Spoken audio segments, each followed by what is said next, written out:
औज़ुबिल्लाहिमिनश्शैतानिर्रजीम बिस्मिल्लाहिर्रहमानिर्रहीम। तमाम देखने सुनने वालों को मेरी तरफ से अस्सलाम वालेकुम और मेरे मैथ एकेडमी चैनल में खुश आमदीद।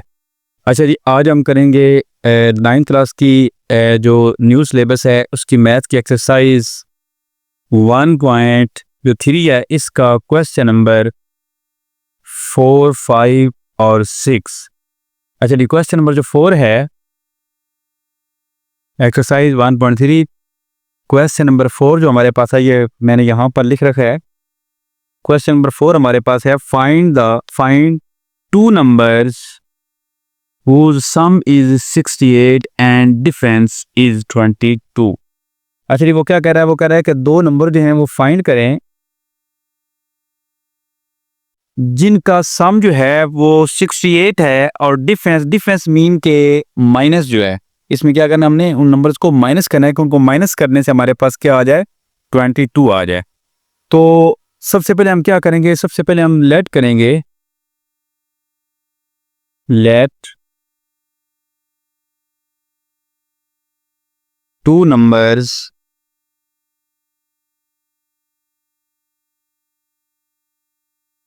Are A and B. ठीक है होगा जी। अच्छा जी, हमने क्या किया, हमने दो नंबर जो हमने फाइंड करने थे उनको हमने क्या किया, हमने लेट कर लिया है ए एंड बी के इक्वे। अच्छा जी, अब हम इसके बाद हम क्या करेंगे, वो हमें कंडीशन क्या बता रहा है, अकॉर्डिंग टू गिवन कंडीशन।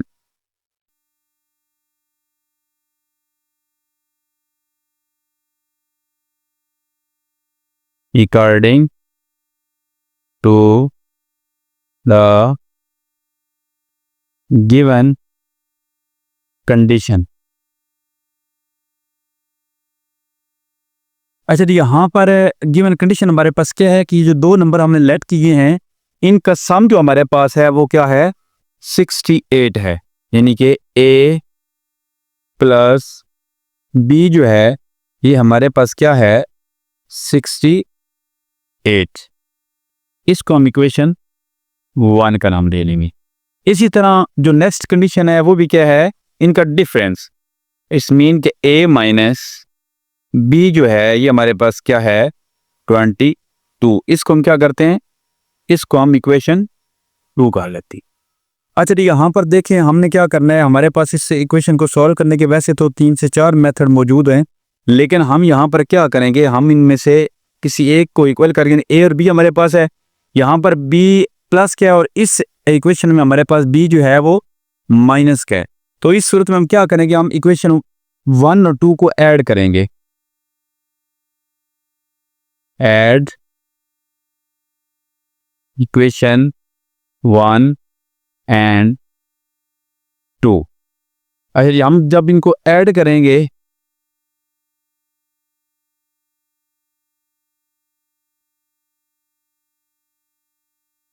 ये देखें, ऐड करने से प्लस बी और माइनस बी क्या हो जाएगा, ये कैंसिल हो जाएगा। इसके बाद ए और ए हमारे पास क्या आ गया, 2a 68 और 22 जो है इसको हम ऐड करेंगे, 8 और 2 10 0 1 क्या है 6 और 1 7 7 और 2 9।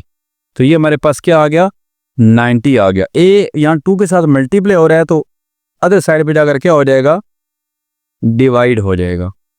तो ए हमारे पास क्या आ गया, 45। अच्छा, जो ए की वैल्यू हमारे पास आई है इसको हम क्या करेंगे, किसी भी इक्वेशन में 1 और 2 किसी भी इक्वेशन में हम क्या करेंगे, पुट करेंगे। Put the value of A in equation, आप इक्वेशन 2 हम कर लेते हैं जी। इक्वेशन 2 किसी एक इक्वेशन में भी आप पुट करें तो आंसर हमारा जो वो सेम ही आएगा। अच्छा जी, क्या किया हमने, इक्वेशन 2 में पुट करना है तो ए की जगह पे हमने क्या किया, 45 पुट कर लिया, minus B is equal to 22। तो यहाँ पर अगर आप देखें तो ये माइनस बी है, इसको हम अदर साइड पर लेकर चले जाएंगे तो ये हमारे पास क्या आ जाएगा, प्लस बी। और ये 22 है, इसको जब 45 वाली साइड पर लेकर आएंगे तो ये -22 हो जाएगा। तो यहाँ पर आप अगर हम बी 45 में से 22 जो है वो अगर हम माइनस करें तो हमारे पास क्या आ जाएगा 23, क्या आ जाएगा 23 आ जाएगा। ठीक हो गया। अच्छा जी, अब हमारे पास ये 2 नंबर्स जो है कौन, हमने क्या किया है, इनको लेट किया हुआ है 2 नंबर्स जो उसने बताया थे। तो हमारे पास a is equal to 45 and b is equal to 23 ही हमारा आंसर आ गया इस क्वेश्चन का। अच्छा, हमारे पास क्वेश्चन नंबर 5 है, the weather in Lahore was usually warm during the summer of 2024। 2024 के दौरान जो गर्मी है उसकी जो आम रूटीन लाहौर में जो आम मौसम था, the TV news reported, TV news जो है उसने रिपोर्ट दिया है टेम्परेचर की, हाईएस्ट जो टेम्परेचर था वो क्या था 48 डिग्री। तो वो कह रहा है कि इस फार्मूले को यूज़ करते हुए आप क्या करें, इसे फॉरेनहाइट स्केल में आप कन्वर्ट करें। तो हमने क्या करना है, इसको इस टेम्परेचर को हमने फॉरेनहाइट स्केल में कन्वर्ट करना है। तो फार्मूला दिया गया है हमारे पास, सबसे पहले जो टेम्परेचर है वो क्या 48 डिग्री है, और फॉरेनहाइट स्केल जो उसका फार्मूला बताया गया है 9/5 डिग्री सेल्सियस प्लस 32।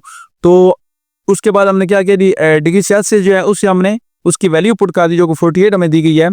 तो अब इसके बाद नेक्स्ट हम क्या करेंगे, 48 को 9 से मल्टीप्लाई करवाएंगे तो हमारे पास क्या आ जाएगा 432 डिवाइड बाय 5 प्लस 32। अच्छा जी, आप क्या करेंगे 432 को 5 पे जब हम डिवाइड करवाएंगे तो ये हमारे पास क्या आ जाएगा 86.4 प्लस 32। आप 86 जो है इसमें 32 को जब हम प्लस करेंगे तो हमारे पास क्या आ जाएगा 118.4। ये हमारे पास फॉरेनहाइट स्केल में जो है वो क्या आ गया 118.4, और यही हमारा इस क्वेश्चन का आंसर है। क्वेश्चन नंबर 6 है 9th क्लास की मैथ 1.3 एक्सरसाइज का, the sum of the ages of the father and son is 72 years. अच्छा जी, फर्स्ट जो कंडीशन है उसमें वो क्या कह रहा है, वो ये बात सबसे पहले हम यहाँ तक इसे सॉल्व करेंगे, यहाँ तक इसे चेक करेंगे। वो क्या कह रहा है कि दो फादर यानी कि बाप और बेटा जो है उनकी जो उम्रें हैं उनका जो मजमू है हमारे पास वो क्या है 72 साल है। कितना है 72 साल है। सबसे पहले तो हम क्या करेंगे, इनकी डिटेल्स क्योंकि हमें आइडिया नहीं है तो हम सबसे पहले से क्या करेंगे, इसे हम सपोज करेंगे या लेट करेंगे। तो सबसे पहले हमने क्या किया, हमने इनकी एज जो है उनको लेट कर लिया, लेट सन्स एज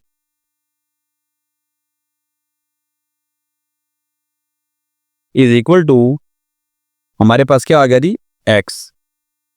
इसी तरह हमारे पास फादर्स एज जो है ये आ गया y। हमने सन्स एज और फादर्स एज जो है इसको हमने x और y के इक्वल जो है वो सपोज कर लिया है। इसके बाद उसकी फर्स्ट कंडीशन क्या है, वो कह रहा है कि the sum of the ages of the father and son is 72 years. तो अकॉर्डिंग टू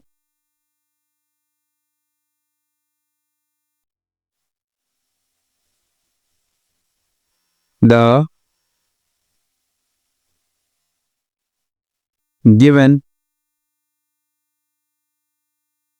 कंडीशन, अगर उसकी गिवन कंडीशन के मुताबिक क्या वो कह रहा है कि इनका जो सम है यानी कि x plus y is equal to क्या है जी 72। ये हमारे पास इक्वेशन 1 बन गई है। अच्छा जी, नेक्स्ट हम देखते हैं, नेक्स्ट वो क्या कहते हैं, वो कहते हैं 6 years अगो। यहां पर वो क्या बात कर रहा है, वो कह रहा है कि 6 साल पहले the father's age was 2 times the age of the son. वो कह रहा है कि 6 साल पहले जो बाप की उम्र थी वो बेटे की उम्र का 2 गुना थी।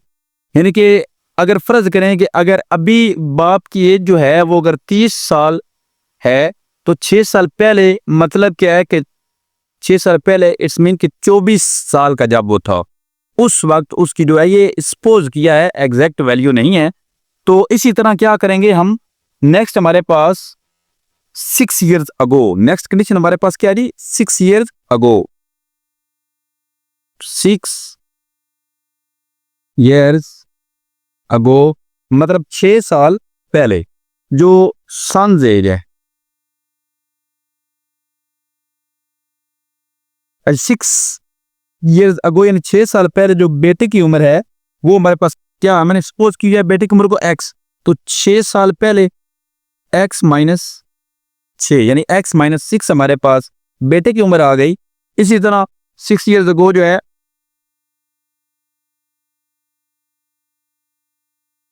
फादर्स एज हमारे पास y माइनस 6 आ गई।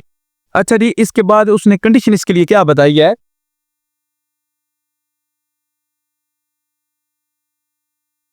According to the given condition. अच्छा जी, कंडीशन के मुताबिक उसने मतलब जो इसके मुताबिक जो गिवन कंडीशन है उसके मुताबिक हमने क्या करना है, वो कह रहा है कि ये जो बेटे की उम्र है, बेटे की उम्र हमारे पास क्या है, x प्लस x माइनस 6 और बाप हमारे पास y माइनस 6 है। ये दोनों इक्वल कब होंगी, इक्वल वो कैसे हैं, वो कह रहा है कि बाप की 2 गुना है बेटे से। अच्छा जी, बाप की तो पहले ही 2 गुना है, तो हम क्या करेंगे, बेटे की एज के साथ अगर हम 2 को ऐड कर दें तो ये क्या हो जाएगा हमारे पास, ये दोनों इक्वल, इन दोनों के दरमियान में क्या आ जाएगा, इक्वल आ जाएगा। क्योंकि बाप की उम्र यहाँ पर 2 गुना है तो बेटे की उम्र के साथ हमने 2 मल्टीप्लाई करवा दिया, तो अब ये क्या हो गया जी, अब ये इज इक्वल टू होगा, मतलब दोनों इक्वल हो गई हैं। अच्छा जी, इसके बाद क्या होगा, इसे हम सॉल्व कर लेते हैं। नेक्स्ट कैलकुलेट आप करना है, 2 को अंदर मल्टीप्लाई करवाया, 2x minus 6 2 12 is equal to y minus 6। अच्छा जी, 2x हमारे पास ये आ गया। अब y जो है इधर प्लस हो रहा है तो इस साइड पे आएगा तो क्या हो जाएगा, माइनस हो जाएगा। ये माइनस 6 है, प्लस 12 जब अदर साइड पे जाएगा तो हमारे पास, माइनस 12 जब अदर साइड पे जाएगा तो क्या हो जाएगा, प्लस 12 हो जाएगा। तो हमारे पास 2x minus Y is equal to 12 में से अगर आप 6 को माइनस करें तो हमारे पास क्या बचता है, 6 बच जाता है। इसको हम क्या करेंगे, इक्वेशन 2 का नाम दे देंगे। अच्छा जी, नेक्स्ट देखते हैं वो क्या कह रहा है कि हमने फाइंड क्या करना है। वो बेसिकली कह रहा है what was son's age 6 years ago. वो कह रहा है कि 6 साल पहले जो बेटे की उम्र थी वो क्या थी, वो हमने उसे बतानी है। तो हमने क्या किया, एक इक्वेशन 1 हमारे पास है, एक इक्वेशन 2 हमारे पास है। तो हम क्या करते हैं, इक्वेशन 1 और 2 को ऐड करते हैं। ऐड करने से हमारे पास x की वैल्यू आ जाएगी, ऐड इक्वेशन 1 एंड 2। अच्छा जी, हमारे पास इक्वेशन 1 जो है वो क्या है, x plus y is equal to 72। और इक्वेशन 2 हमारे पास क्या है, 2x minus Y is equal to carry is equal to 6। हमारे पास क्या है, इज इक्वल टू 6। ये हमारे पास इक्वेशन 2 है। तो इन सब को चूंकि हमने ऐड करवाना है तो ऐड करने से क्या हो जाएगा, प्लस वाई और माइनस वाई कैंसिल, 2x और x हमारे पास क्या आ गया जी, 3x is equal to 72 plus 6 क्या आ गया, 78। अच्छा जी, इसके बाद 3 जो है वो x के साथ क्या हो रहा है, मल्टीप्लाई हो रहा है। तो जब अदर साइड पे जाएगा तो हमारे पास क्या हो जाएगा, ये जी ये डिवाइड हो जाएगा। 3 2 6, 1 कैरी चला गया, 3 6 18। तो हमारे पास x क्या आ गया, 26। तो बेसिकली अगर आप देखें तो हमने x जो है इसको क्या किया हुआ है, हमने x को सपोज किया हुआ है बेटे की एज के इक्वल। तो चूंकि उन्होंने पूछा है कि 6 years ago son's age, 6 years ago son's age हमारे पास क्या है, x माइनस 6। तो x अभी हमने फाइंड किया है 26 आ गया, इसमें से माइनस 6 करें तो हमारे पास जो रिमेनिंग अमाउंट है वो 20 आई। तो 6 ईयर अगो जो सन्स एज है वो हमारे पास क्या है, 20 ईयर्स। ये हमारा रिक्वायर आंसर है इस क्वेश्चन का।